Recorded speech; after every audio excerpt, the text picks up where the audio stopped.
Pela manhã nós terminamos falando de Simão e Levi, 3 dos irmãos mais velhos de José, que hierarquicamente poderiam requerer o direito de ser a continuidade de Jacó, mas nós ainda temos que olhar para o indivíduo chamado Judá.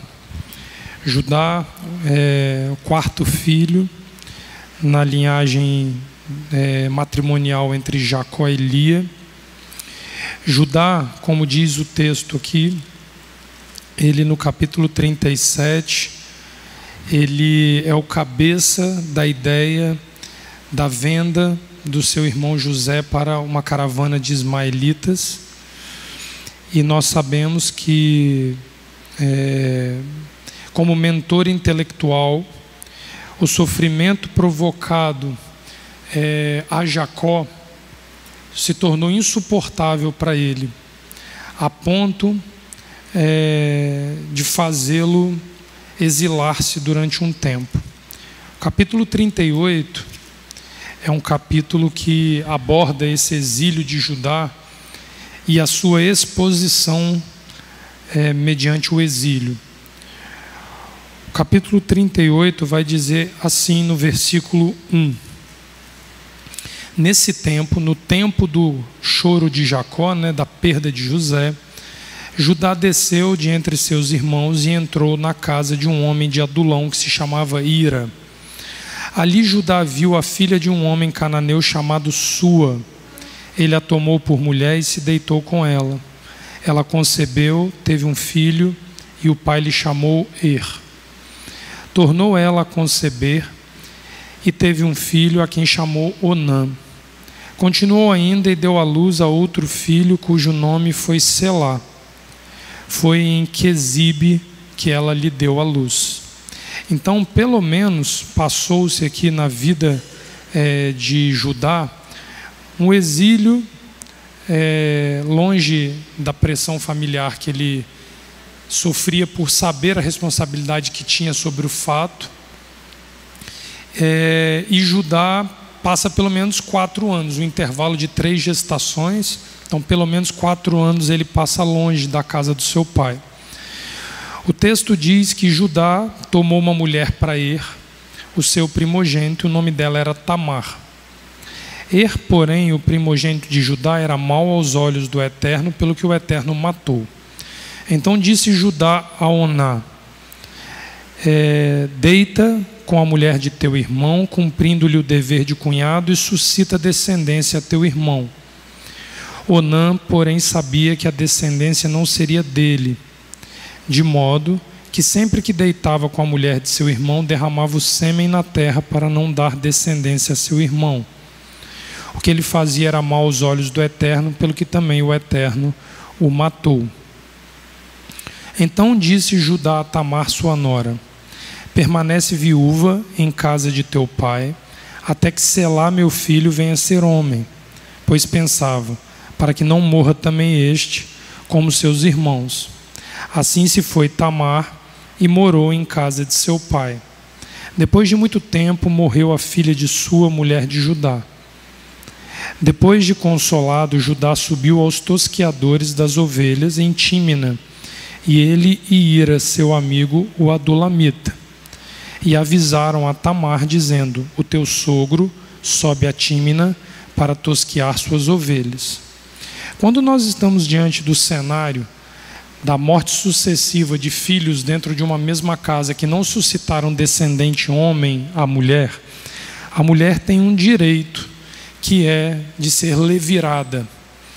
A lei do levirato se aplica para condições que são iminentemente condições de apagamento do nome do homem sobre a face da terra.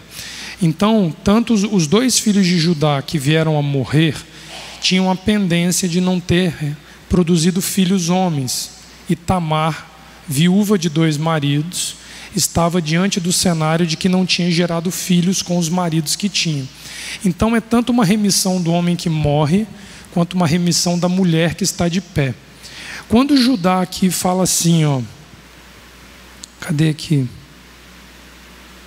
Pois pensava, para que não morra também este como seus irmãos. Aqui a Torá deixa uma dúvida.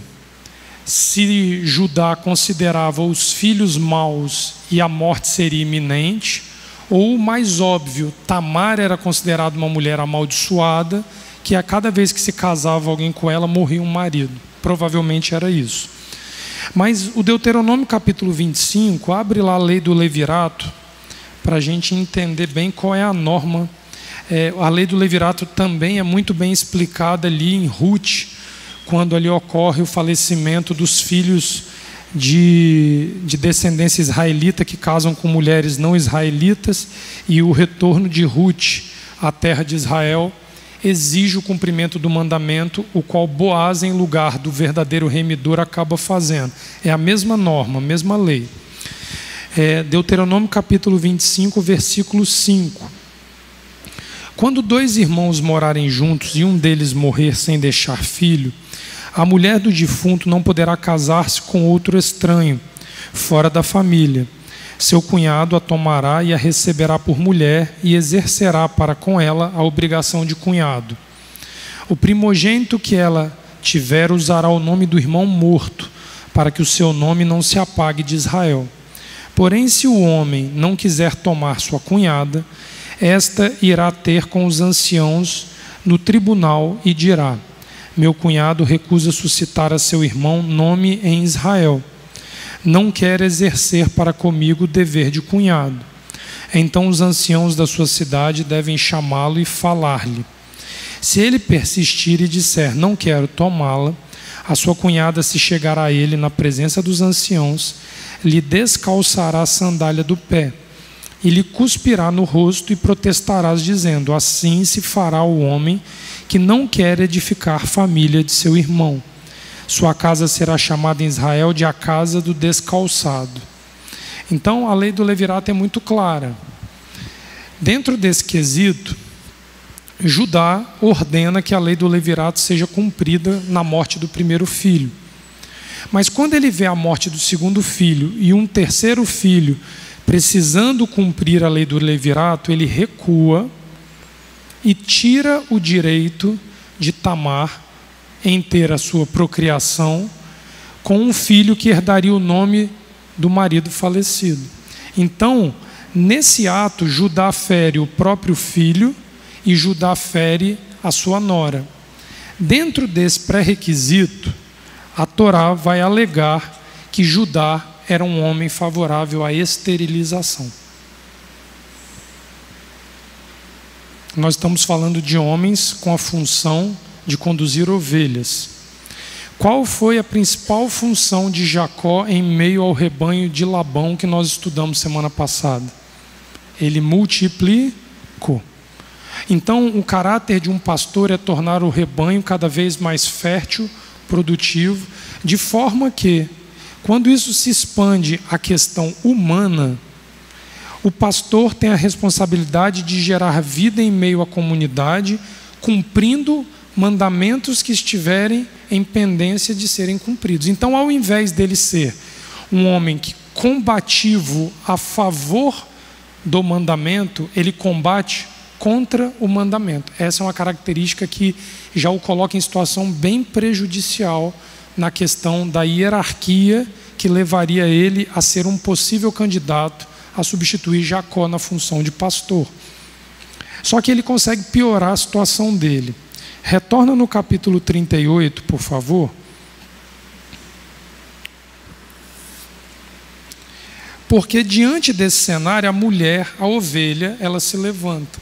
É Tamar que toma a posição em favor do mandamento e torna a ação do pastor pública, porque ele em oculto ele esconde o filho mais novo. Quando ele faz isso, ele precisa ser exposto como um pastor que não é apto a fazer preservação dos mandamentos no lugar onde ele habita.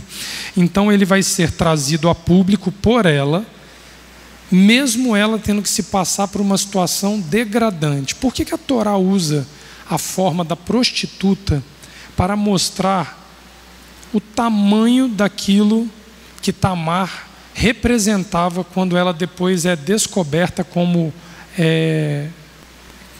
a mulher que concebe do próprio sogro. A prostituição aqui em questão, ela é o acusativo civil da ação de Judá. O fato dela se prostituir para ter que ajustar uma conduta errada de Judá é uma acusação de prostituição. Por isso que na hora que ele manda tirá-la para queimá-la, pelo fato dela ter adulterado, quando ele sabe da gravidez dela, ela lança em face dele o resultado da ação dele publicamente. E essa ação pública torna-se o acusativo civil que faz com que ele retire a acusação de cima dela. Ou seja, o próprio pastor levando a morte da ovelha, mas aqui era uma ovelha sabedora do mandamento, que ela sabia manusear Torá para sair das garras de um pastor mercenário. Ela sabia jogar, entre aspas, com a situação que lhe era desfavorável, por ela conhecer Torá e conhecer os mandamentos. Isso daqui é uma coisa belíssima de você ver, mas nem toda ovelha é capaz de fazer isso. Por isso que o pastor mercenário precisa ser isso, para que as ovelhas saibam qual é o destino que ele dará a elas mesmas. Então esse daí é um primeiro aspecto de Judá que o reprovou nesse aspecto, nesse ponto. Essa questão é interessante, porque agora despertou em mim aquela questão de que ele, quando ele reconhece o erro, ele diz que ela foi mais justa do que ele. Isso aí. Essa prática da justiça ali refere-se ao Deuteronômio que você leu, 25, na lei ali, que diz assim, que qual era o dever dela? Levar ele a juízo. Isso.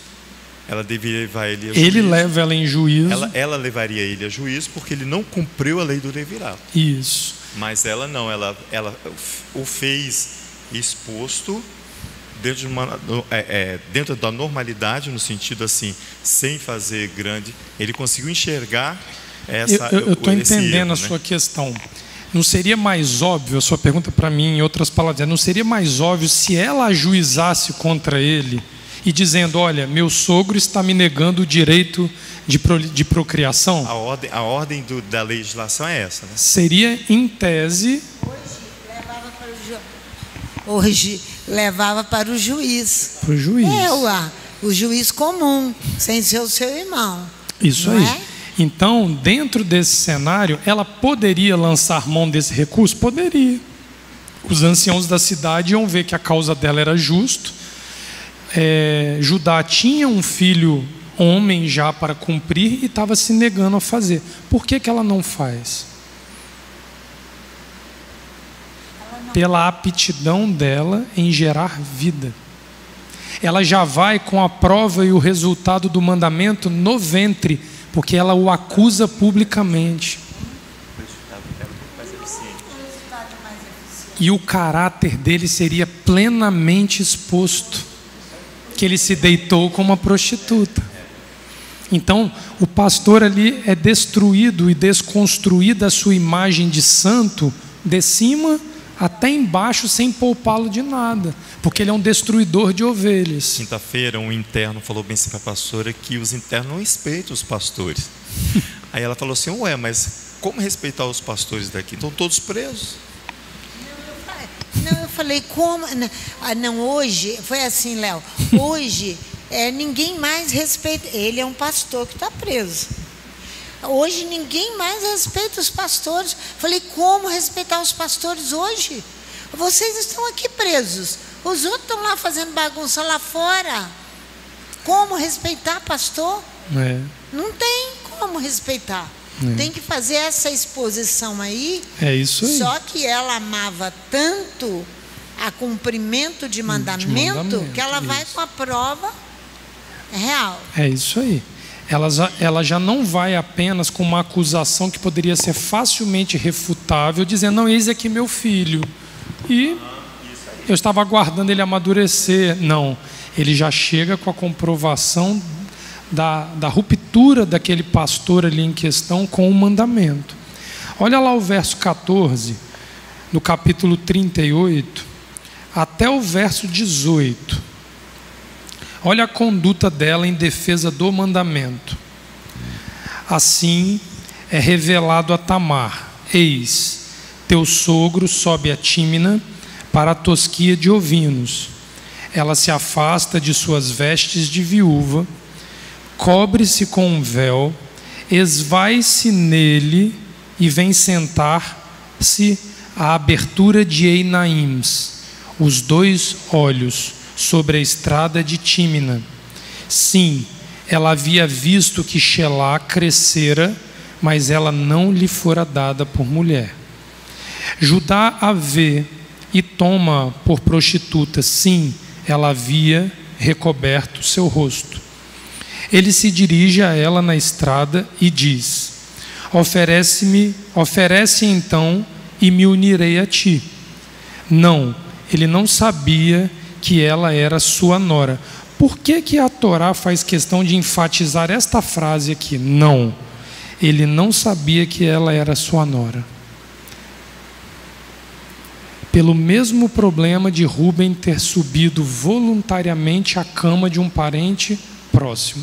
Aqui mostra que o aspecto dele era uma pura prostituição física. Ele não tinha por intenção causar algum tipo de problemas nesse sentido. E que estava oculto dele, que ele seria usado para cumprimento da lei do levirato. Então aqui a Torá é muito clara nisso aqui. Ela diz: que me darás quando te unires a mim? Ele diz: eu mesmo enviarei um cabrito dos caprinos do rebanho a ti. Ela diz: e se me desses um penhor até esse envio? Ela não confia no homem. Ele diz: que penhor te darei? Ela diz: teu selo, tua trança e teu cetro que seguras. Ele os dá, une-se a ela e ela engravida dele. Exatamente o ponto. Primeira coisa que fere a imagem e o testemunho de Judá, o condenando a perder os direitos hereditários para ser o pastor. Primeira coisa que ele faz aqui, que nós já vimos, é a negação do mandamento. Mas aqui ele faz algo que eu considerei mais grave do que ele. Ele dá um carneiro do rebanho como pagamento. Ele usa a própria ovelha para pagar. Ele usa a ovelha. Ele poderia ter dado especiaria, ele podia ter dado uma roupa, um tecido, uma joia. Ele tira um carneiro do rebanho para sacrificar ao seu bel prazer. Esse é o pior caractere que um pastor pode ter na sua vida. Usar a ovelha como moeda de negociação, troca para benefício próprio. Não se sacrifica a ovelha.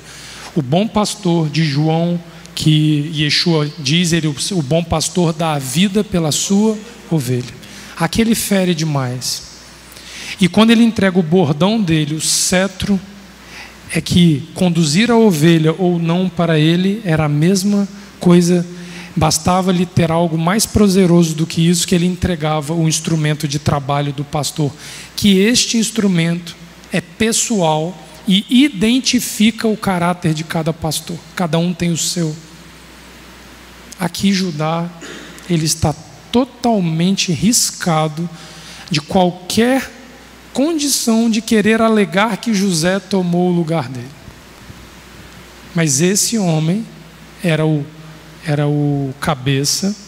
Ele era aquele que tem o pior dentro de si, a ponto de vender o irmão e dizer ao pai que o irmão havia morrido.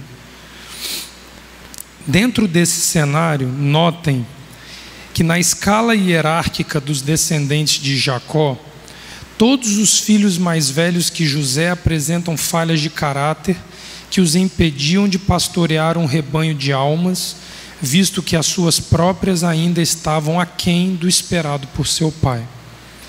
Lembra do que nós lemos de manhã? Israel amava mais a Yosef que a todos os seus filhos. Sim, era para ele o filho da sua velhice e lhe fez uma alva riscada. Então, aqui está a justificativa pela característica particular que Jacó encontrara na vida de José. Só que, como o Leomar já tocou pela manhã, quando você olha dentro de uma visão equivocada de Torá, nós sempre vamos tender a puxar a perda de Raquel como uma relação de vínculos para que a escolha de José fosse subsidiada, ou pelo menos incentivada. É um erro olhar dessa forma. Porque se vocês analisarem aqui, José era um filho em sua velhice. Velhice no hebraico é zaken. Zaken no hebraico é da raiz zakan, que significa tornar-se velho, envelhecer, adquirir sabedoria oriunda do tempo de vida acumulado. Então não era um filho apenas da velhice cronológica. Era um filho que era o mais amado em virtude da experiência que Jacó teve ao longo da sua vida em olhar seus filhos, cada um o qual era de uma forma. Ele não foi aquele pai que no final de vida não sabia olhar e ver no que seus filhos se transformaram. Ele era um pastor. Talvez seja pautado nessa experiência ao longo do serviço pastoril que Jacó tenha considerado José mais do que os demais filhos. Não foi uma escolha romântica, não foi uma escolha saudosista para manter Raquel em elevada estima no meio da casa de Israel. Não foi. Porque vocês vão ver logo à frente que a descendência de José não consegue ter essa continuidade e um novo pastor é levantado depois de José, Moisés, da tribo de Levi. Então a hierarquia genealógica ela não se impõe dentro dos aspectos de eleição de Adonai. Ela é divina. Adonai viu José já no ventre. Ele sabia onde José terminaria. Adonai viu Moisés, o pastor de Israel ali, ao longo de todo um deserto. Ele foi visto por Adonai. E ele não era nem um menachita, nem um efraimita. Ele não descendia da tribo de José, como Machir não descende nem da tribo de Levi, nem da tribo de José, mas ele vem da tribo de Judá. Olha só que situação. A partir de um ponto de vista humano, é inegável a forte conexão entre eles pelo fato da primogenitura de José ser oriunda da mulher amada e isso conectar pai e filho por um amor ainda maior.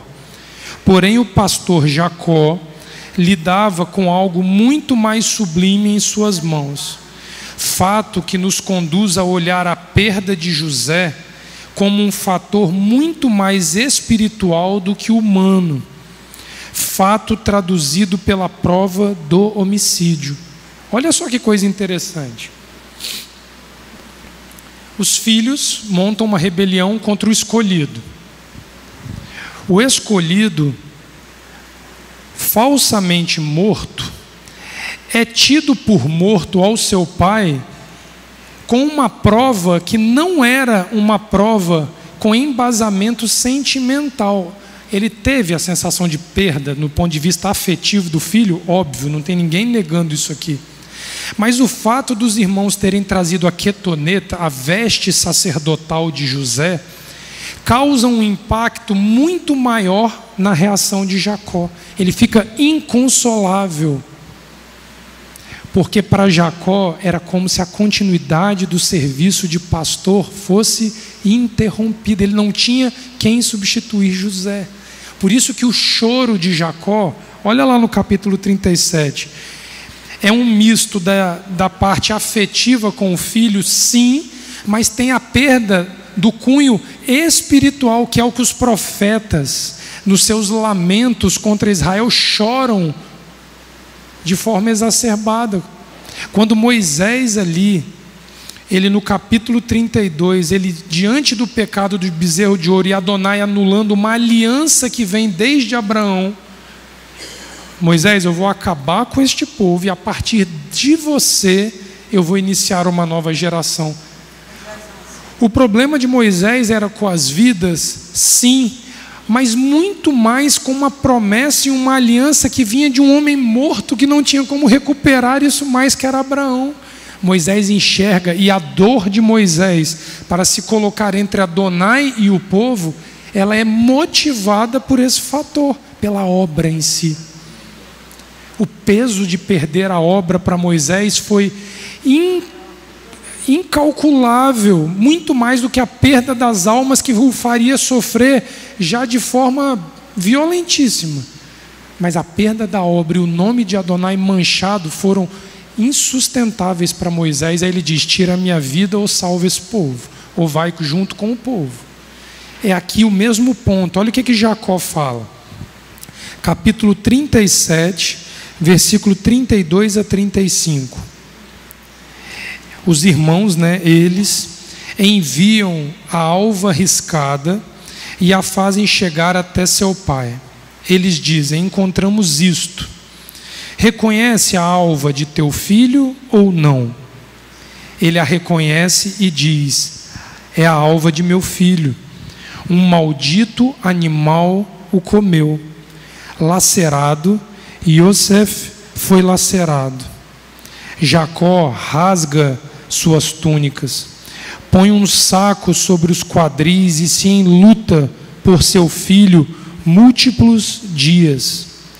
Todos os demais, todas as filhas se erguem para reconfortá-lo. Ele se recusa a ser reconfortado e diz: sim, para junto de meu filho eu descerei enlutado ao Sheol. Seu pai o chora. Não tinha esperança para o homem, para que a obra que ele ergueu, pastora, fosse dar continuidade. Por isso ele entende que a alma dele vai ao Sheol, porque ele foi impedido de cumprir na totalidade aquilo que ele lutou tanto para fazer. Então Jacó habitou a terra de Isaac, tentando se sedentarizar, mas na verdade ainda tinha uma grande etapa da vida de José que iria trazer a Jacó o direito de descansar em paz, e não era ali ainda. O pastor, ele adentra nessa questão e nessa visão das ovelhas de forma muito séria, mas vocês precisam entender que enquanto ele não descansa, é porque ele não encontrou ainda refrigério para a continuidade da obra. Ele só vai descansar quando ele tiver plena certeza de que uma obra erguida, ela vai ter continuidade. Eu queria que vocês fossem, para a gente encerrar aqui, lá em João capítulo 21, porque Yeshua vai ressuscitar. O amor de muitos esfriou diante da morte, mas se reacende o amor quando ele ressurge. Só que ele já havia avisado que ele iria para junto do Pai e deixaria um Consolador. Mas ele vem em meio aos 12 que caminharam com ele. Quantos filhos Jacó tinha? Yeshua tinha quantos discípulos? Ele vai e busca um apenas, com o chamado de apacentar. Um só um, mas que estava em dívida com o pastor, porque o negou às vésperas da morte por 3 vezes. Então o candidato a pastor que o Rabi ia deixar como sucessor tinha dívidas. Aí o Rabi precisa reaparecer a ele. Olha o capítulo 21, versículo 15. O nome dele era Pedro. Você não vai ver nenhum dos outros 11 discípulos com o chamado de pastor. É Pedro que antes de Paulo emerge aos gregos para levar Torá, com as dificuldades, com toda aquela brutalidade de Pedro, mas é Pedro que é entre os 12 separado para liderar o pastoreio dos gregos. Olha só, capítulo 21, versículo 15. Depois de terem comido, Jesus aborda a Simão Pedro: Simão, filho de João, Amas-me mais do que a estes? Ele respondeu: sim, Adom, tu sabes que te amo. Disse-lhe Yeshua: apacenta os meus cordeiros. Tornou a perguntar-lhe: Simão, filho de João, amas-me?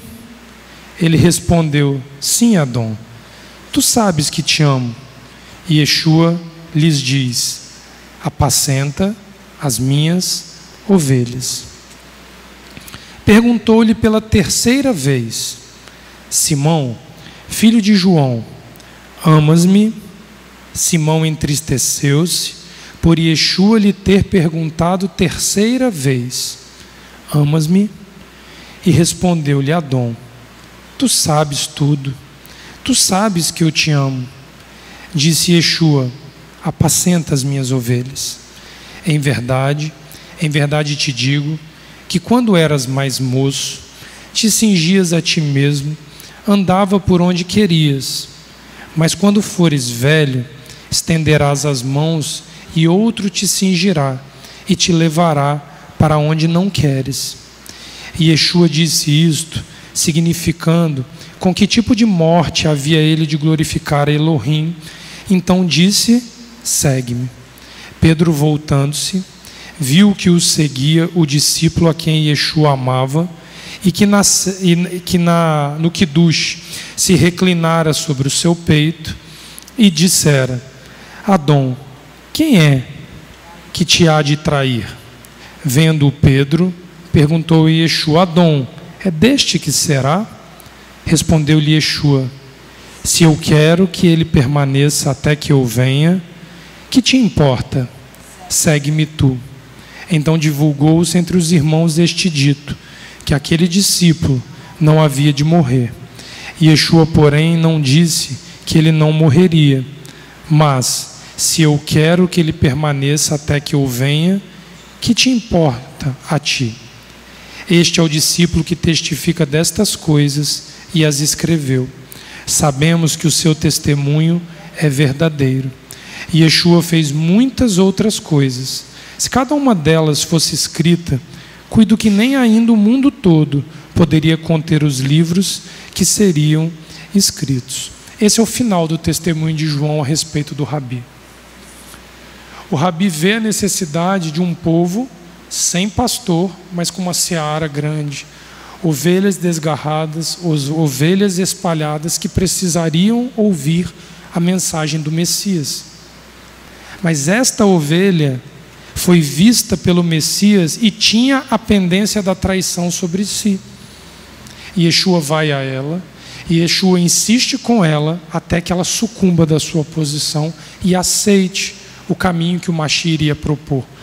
Porque o caminho do pastor que segue a Yeshua, ele diz assim, chegará um tempo onde estarás velho, que não te cingirá mais e alguém vai te cingir. Não é um final de vida glorioso, não é um final de vida onde merece-se uma comemoração de encerramento do tempo ministerial de serviço, mas você termina servindo, ensinando e conduzindo até o fim, como Jacó fez, como Moisés fez, como Yeshua aqui faz, ressurge e diz a Pedro: apacenta as minhas ovelhas. Apacenta as minhas ovelhas.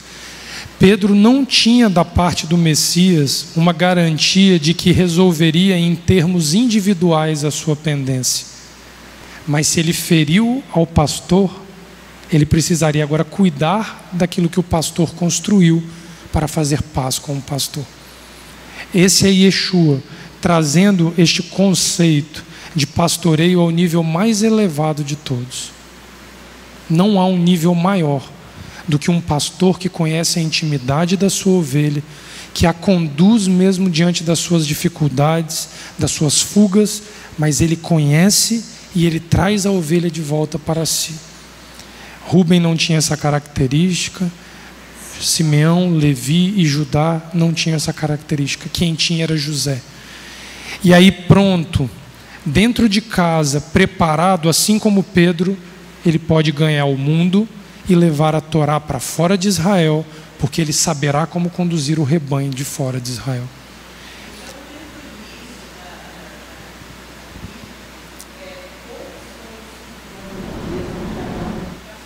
Pouquíssimos.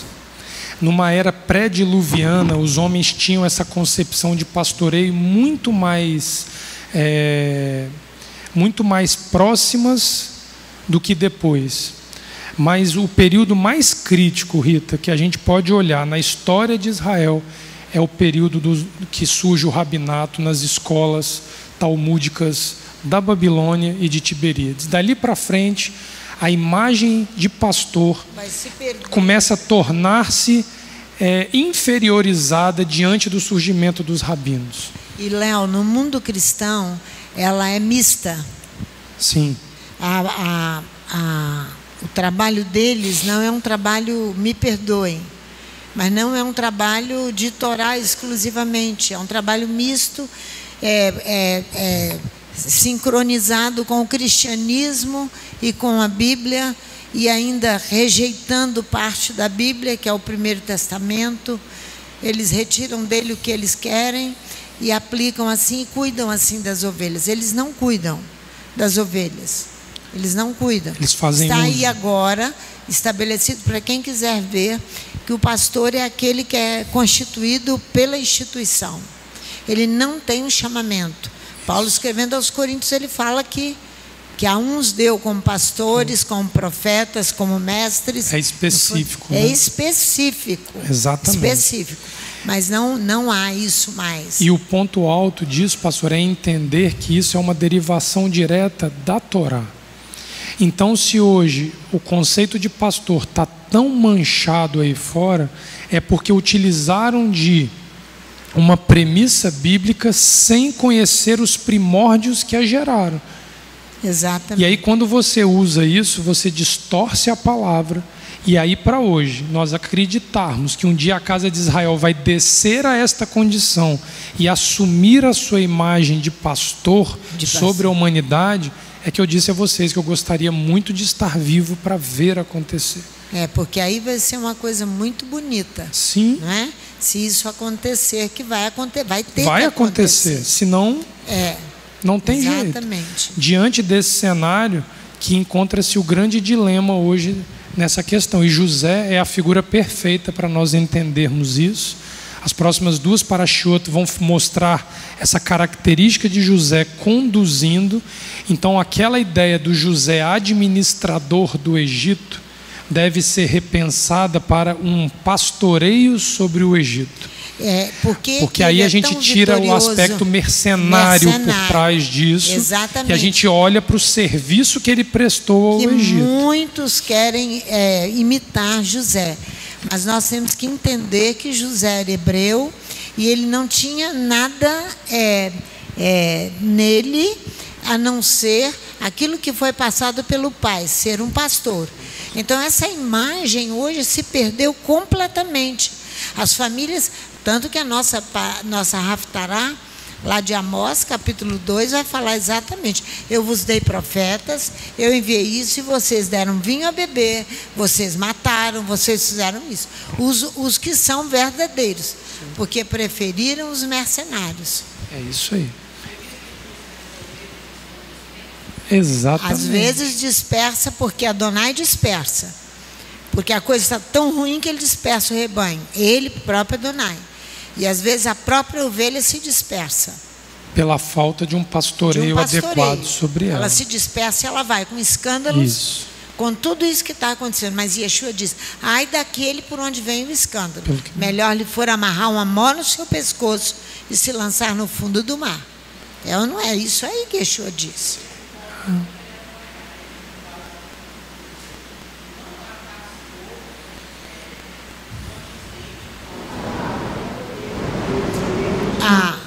Não, ainda, né?